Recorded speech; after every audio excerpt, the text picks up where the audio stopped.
ಈಗ ಬೆಲೆ ಏರಿಕೆ ವಿರುದ್ಧ ವಿಜಯೇಂದ್ರ ಮತ್ತೆ ಬಿಜೆಪಿಯಿಂದ ಇದು ಪ್ರತಿಭಟನೆ ಅಹೋರಾತ್ರಿ ಪ್ರತಿಭಟನೆ ನಡೆಸ್ತಾ ಇದ್ದಾರೆ ಸರ್. ಮತ್ತೊಂದು ಕಡೆಯಾಗಿ ಇವತ್ತು ಯಡಿಯೂರಪ್ಪನವರು ಕೂಡ ಪ್ರತಿಭಟನೆಯಲ್ಲಿ ಭಾಗವಹಿಸಿದ್ದಾರೆ ಸರ್. ಯಡಿಯೂರಪ್ಪ ತನ್ನ ಮಗನ ರಕ್ಷಣೆಗಾಗಿ ಭಾಗವಹಿಸ್ತಾ ಇದ್ದಾರೆ, BJP ಸಲುವಾಗಲ್ಲ.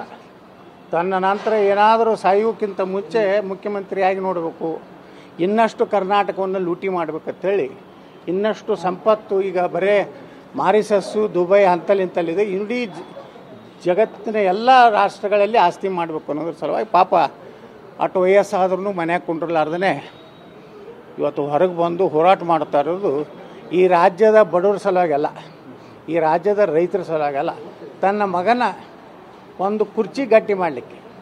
ಯಾಕಂದರೆ ಇದೇ ರೀತಿ ಬ್ಲ್ಯಾಕ್ ಮೇಲ್ ಮಾಡಿ, ಅಮಿತ್ ಶಾರ್ಗೆ ಬ್ಲ್ಯಾಕ್ ಮೇಲ್ ಮಾಡಿ ಎಲ್ಲ ನನ್ನ ಮಗನ ತೆಗೆದುಬಿಟ್ರೆ, ಯತ್ನಾಳ್ ಹೊರಗೆ ಹಾಕದಿದ್ರೆ ನಾನು ನೇಣು ಹಾಕೋತೀನೋ ಅಂತ ಕೆಳಮಟ್ಟದ ರಾಜಕಾರಣ ಮಾಡ್ಕೊಂಡು ಯಡಿಯೂರಪ್ಪ ಇವತ್ತು ಕೊನೆಯ ದಿನಗಳನ್ನು ನೆನೆಸ್ತಾ ಇದ್ದಾರೆ. ಹೈಕಮಾಂಡ್ ಕೂಡ ಯಡಿಯೂರಪ್ಪನವ್ರಿಗೆ ಉಚ್ಚಾಟನೆ ಮಾಡಿದ್ದೀನಿ ನೋಡ್ರಿ, ಸತತವಾಗಿ ಆ ಲಿಂಗಾಯತರು ನನ್ನ ಜೊತೆಗಿದ್ದಾರೆ. ನಾ ಹೇಳಿನಲ್ರಿ, ಅವ್ರು ಲಿಂಗಾಯತರು ಎಲ್ಲ ಪ್ರೂಫ್ ಕೊಡಲಿ ಯಡಿಯೂರಪ್ಪ.